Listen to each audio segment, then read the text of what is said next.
Here we go. The history of World of Warcraft 2 years ago with our Mists of Pandaria retrospectives and our cut content showcases. Today though, we're taking it to the next level. The complete history of World of Warcraft's life as a live game.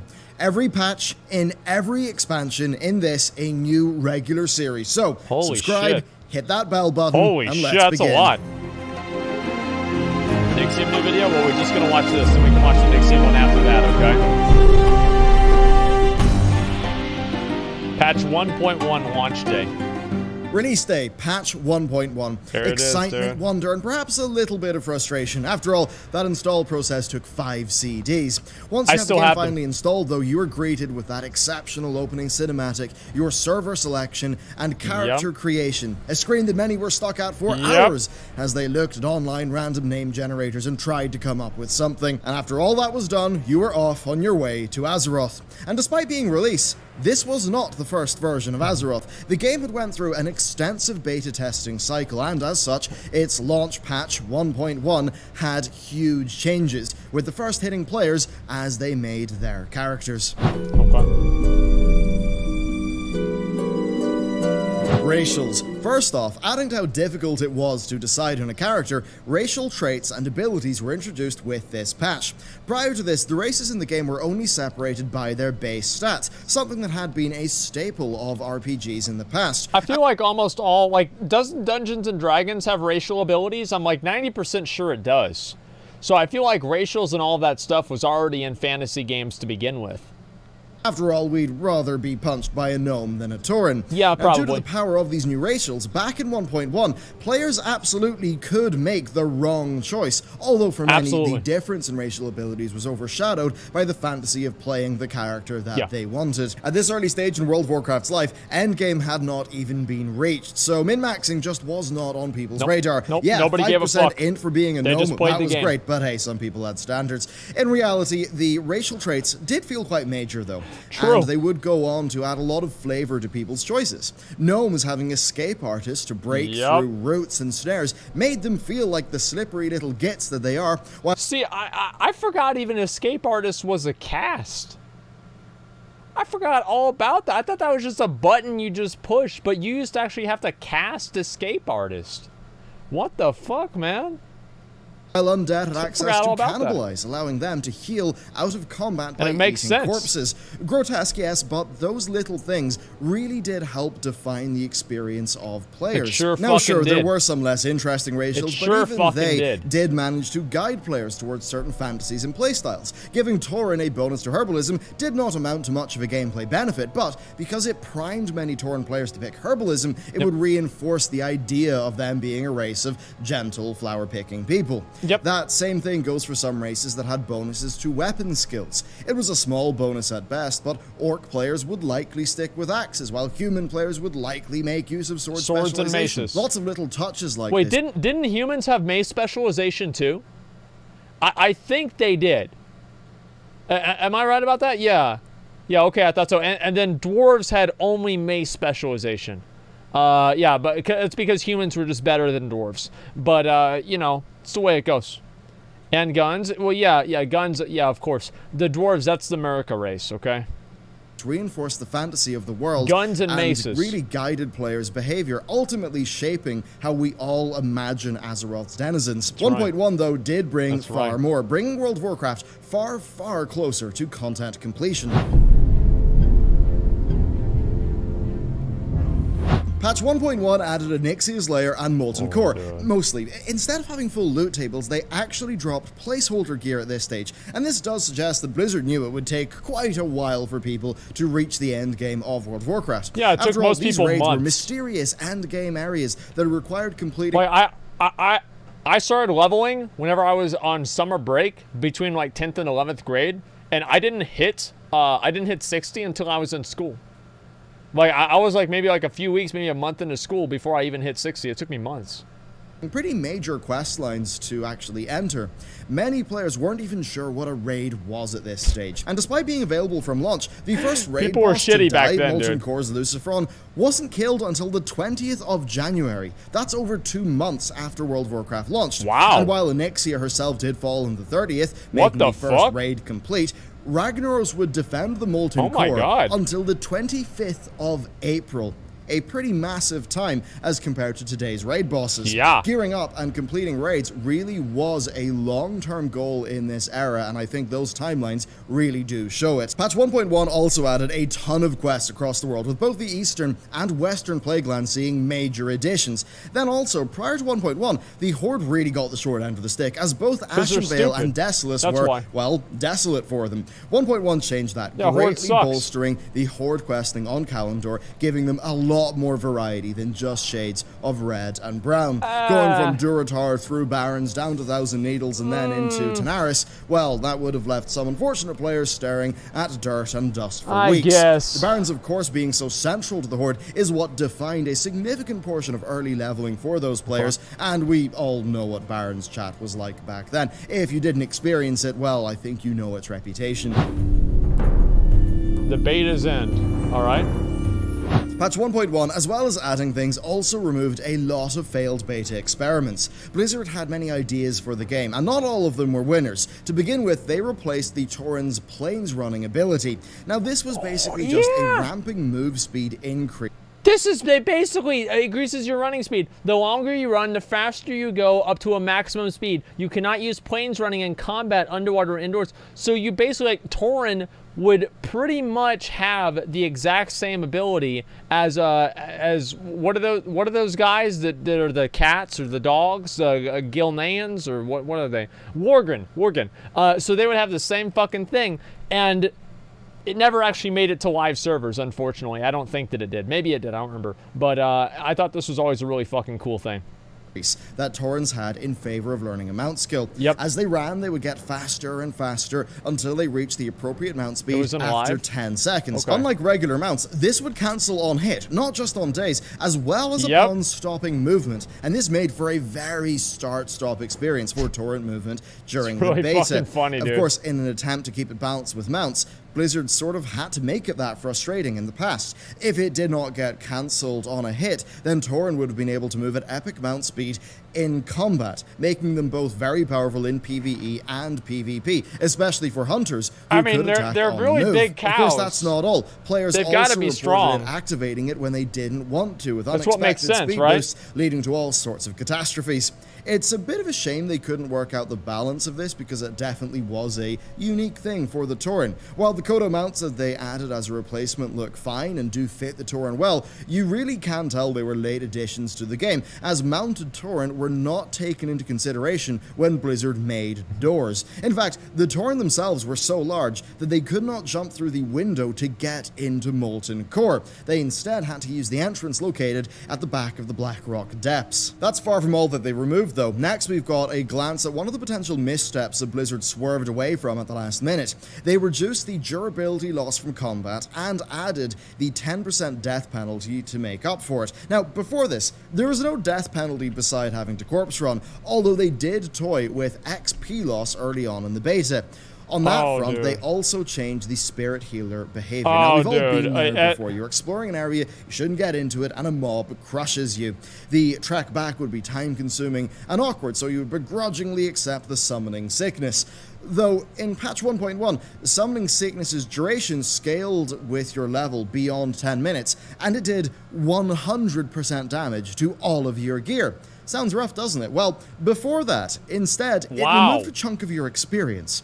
Most MMOs in this era did punish death in a decently hardcore manner, removing either experience or items. World of Warcraft actually broke this convention by only punishing you with a little walk. And for an example, Final Fantasy XI would remove chunks of XP on death, resulting in players having to re-level if they died too often. See, for me, I'll be honest, like, that was something like, it's like if there are games that I lose experience for dying on, I just don't really play them a lot. I lose interest very quickly. Like that's to me, like, that's my cutoff. And what happens is I just stop having fun. Because, like, the way that I look at video games is I always want to be progressing towards something. And if I feel like I'm actually actively losing progression, I stop enjoying the game, because now it's a stressful event that I have to think about and worry about, and get upset about. So yeah, I don't like games that punish you for dying in that way. Like if I ever feel like I'm losing progress or losing time I've invested into a game, I very, very quickly lose interest in the game. It's the same reason why in Black Desert, for example, like I just quit the game as soon as I figured out the way that they did jewelry and a few other things, right? I was like, this is just taking too long and I'm going to lose too much progress. And I don't have fun with it. Dark Souls is like that? Well, not really, because you can get your souls back. And it's also a single player game, and there's nothing in Dark Souls that's as much of a time investment as like MMOs, right? It's basically like Dark Souls is a pretty casual game. I mean, you play Dark Souls, like you can beat the game in like 20, 30 hours. If you die, you lose like maybe what, 20 minutes of progress at the most. It's not a big deal. But yeah. Diablo 2 has experienced awesome death. Well, no, I know that there are a lot of games that do have that, and to me, that's just a no-go for me. Like, I don't know, as I said, I just feel like it makes me feel like I'm wasting my time if I ever die. And if I ever feel like I'm wasting my time playing a game, I just quit the game. Warcraft absolutely was a game designed for casual play at the time as compared to its contemporaries, even though it did have high time requirements that make a lot of modern players maybe think that's a bit hard to believe.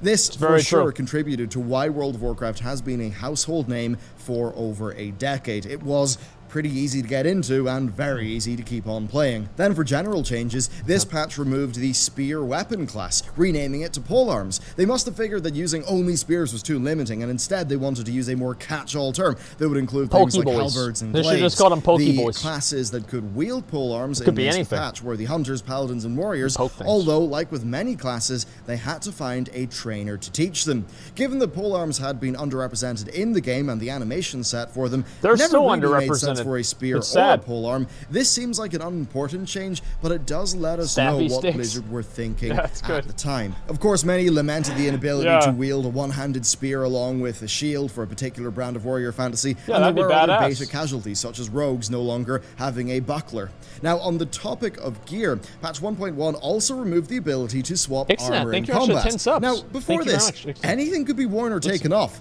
Vanilla was full of really interesting and sometimes unintended weapon swapping behavior, like warriors swapping weapons along with stances and rogues initiating ambush with a dagger, but then changing for a slower weapon before the damage calculation happened.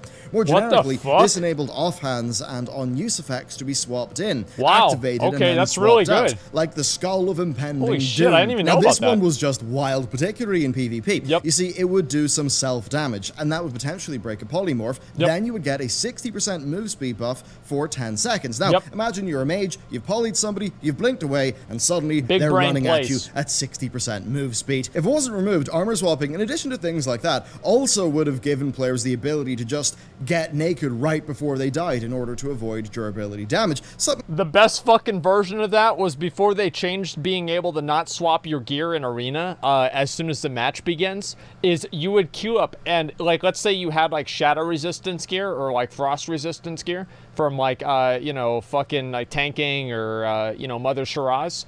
As soon as you'd see that you're playing against a warlock, you just equip all your shadow resist gear, and the warlock couldn't fucking do anything. And like eventually they changed it because people were getting so fucking mad they couldn't even play their class. It's hilarious. It would have made your corpse finding travels a little bit more awkward. Now, this could have enabled some very interesting mechanics, but I think it's quite clear that armor swapping would have been far too much. Honestly, this might have even resulted in tanks carrying tank and DPS gear and swapping in between them in time with boss swings for their own ability usage, which would that's have been ridiculous. Wild. Classes. 1.1 also added Paladin and Hunter talents. Yep, these were unavailable until the last second. While I do— That's because Blizzard originally planned for Paladins and Hunters not to have talents, to make the game more realistic. Don't believe either of the classes were noticeably worse than others. This does show the kind of timescales for implementation that we're working with when it comes to vanilla. Blizzard were right up to the wire with so much of the game, really core fundamental parts of the game, and really at this stage some classes needed a lot more love than others. In fact, this patch significantly changed Paladins across the board. They renamed the seals to Blessing, and then added new seals, removing some of their auras like Healing Aura, but splitting Resistance Aura into separate spells rather than just being one combined. Now, Hunters didn't get major changes, but they did get access to their track spell, and Blizzard made a very track mailboxes, by the way. In a move that, well, saved the Hunter class fantasy quite a bit, renamed Outdoorsmanship to Survival, and Ranged Combat to Marksmanship. Outdoorsmanship? Perhaps they were placeholder names, but they certainly were awkward. Wow, of course, other classes had interesting changes too. Warlocks learned the Fell Hunter, Inferno, and the Curse and Ritual of Doom in this patch. Now, while the Ritual of Doom is not exactly the most reliable ability in the universe... We should just call that from now on. Like, if we ever see a Survival Hunter, it's an Outdoorsman Hunter. Well, it actually kind of makes sense, because they're outside of the raid, because they don't get invited, because they're fucking melee, you know? Nobody wants to have a melee character that can play range. So actually, you know what? It kind of did come full circle, and it makes sense now. It is extremely flavorful. Having a full party of 5 summon a Doom Guard, knowing that one of them will die, that's a pretty exciting event. And even worse, the Doom Guard was hostile and it needed to be enslaved. Now this meant that if the Ritual's dice rolled such that the Warlock died, well, the Doom Guard would just run rampant on the surviving 4 party members. Hey, fuck a very exciting experience, maybe not a beneficial one, but certainly a lot of flavor. Now, one of the most important class changes in this patch, and a controversial one that you have no doubt heard about, is the addition of priest racial abilities. Priests had 2 unique spells depending on what race they were, tying into the fact that each priest would have been following a different religion of sorts. So over on the Night Elf side, they had access to Star Shards, a weak version of Starfall that could channel on a target for damage, and then a Loon's Grace, a 20% dodge cooldown. That's the Holy Humans Spirit. had access to Desperate Prayer, a small self-heal, and Feedback, which was a cooldown that damaged and burnt the mana of those are Protestants attackers. The and Undead had Puritans. Touch of Weakness and Devouring Plague, whereas the Trolls had Hex of Weakness and Shadow Guard. I can't make Most jokes of these about spells that. were little bits of race-themed flavor, Could but be there's could one be that stands above the others, quite significantly. The Dwarves, in addition to having Desperate Prayer, had Fear Ward. Now, Fear Ward was a buff that protected against the fear effect. It lasted for 10 minutes, and it had a 30-second cooldown. And yeah, that one is just wild, especially given how powerful and common fears were in both PvE and PvP.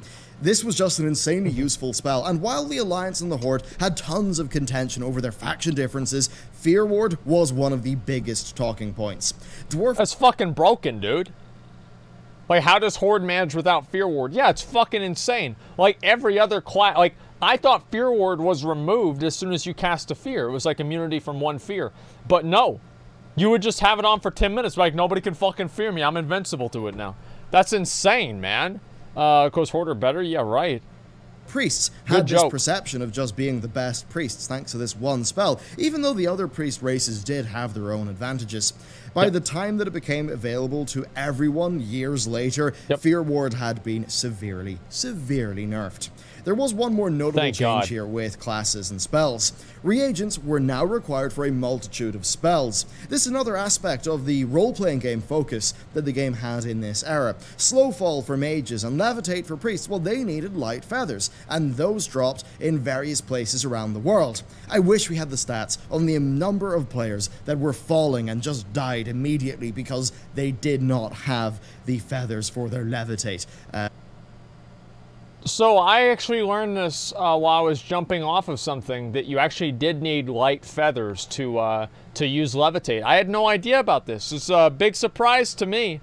But yeah, apparently you do need that. 1 second, I'm gonna read these real quick. You're a single reason why I have joy for WoW. It's completely amazing watching you and the joy it brings you, not to mention the knowledge that you have. Thanks for being such a great person. Smokey, thank you very much for the $15. I appreciate that, man. Again, another one. Thank you very much, man. I appreciate that. Keep up the excellent content, makes it like real quick. Can't wait to see your WoW Classic experience. I made a video too, maybe check it out offline sometimes. Tweet it at me and I might look at it, but I have to do it offline. I forgot to add the message first time, fuck my wife. If the chat hasn't watched your most ethical way to watch Talent Vengeance rap video, they probably should. Also, Twitch Prime, boys. Thank you very much. I appreciate the 5, Crumb Cratcher. At least whenever your boyfriend comes on your head, you don't have to wash your hair. What? When did I say that? Just like a random fucking message. Thanks for the $5, man. Appreciate that, I guess. Thanks. I'm not sure what the numbers are, but I'm pretty sure they're high. Okay. Shamans needed reagents for water walking and water breathing. Even more significant than that, though, is Druid's Rebirth. This spell, a combat rest, was like extremely useful in group content, but it required a seed, and the type of seed changed depending on the rank of the spell. Acquiring these was just as simple as buying it from a vendor, but sometimes Druids would... You guys remember that girl, Cora that I streamed with like 3 years ago? So this is a really, really, really long time ago. She was the blonde girl that I streamed with. Like, you go back and look at my VODs, right? And so anyway, she, yeah, most of you guys don't remember. I probably have more viewers now than I had followers back then. So yeah, there were a lot of people, right? And so the first time I ever played with her, I asked her to battle res me in a fight, and we were doing like Stone Core or something. And she said she didn't have the seeds for it. I kicked her out of the fucking group. I was like, you're not going to come into this raid. You're not going to have your fucking eye. I kicked her out of the fucking group. I got her out of there. The seeds, yeah, they have a... I remember these very, very well. Would run out, and if you valued your raid spot or the friendship of your dungeon group, well, you would make sure you were not one of those druids who ran out. So there you go, that is basically everything of real note that changed in patch 1.1. It's a patch that still would have been a bit rough for sure, but it would have been magical, with Blizzard somehow pulling everything together into a cohesive experience, even when just a few beta patches ago, the game had systems that likely would have limited its growth. They really did pull some magic out of the hat for this one. It really is incredible how much World of Warcraft changed in its final period of beta development, but we're soon going to see how much World of Warcraft changed as a live game, because patch 1.1 by no means was a complete version of vanilla World of Warcraft. Classes were spotty, loot had its problems, features like Battlegrounds did not even exist yet. We're going to see a lot of change, continuing with next week's episode, patch 1.2. So, thank you very much for watching this video. I hope you enjoyed it. Be sure to subscribe to the channel for more, and if you would like to directly support the work I didn't even know all this shit happened in patch 1.1. Consider subscribing to our Patreon, where we've got monthly art packs, and this one's is Paladin. Plus, we also have 2 bonus items that I think you'll like quite a bit indeed. Next week we'll be playing Classic, you're right. And I'll see you next time. Holy shit. New 8-minute Classic video, we watched that before, okay? We already did look at that, okay?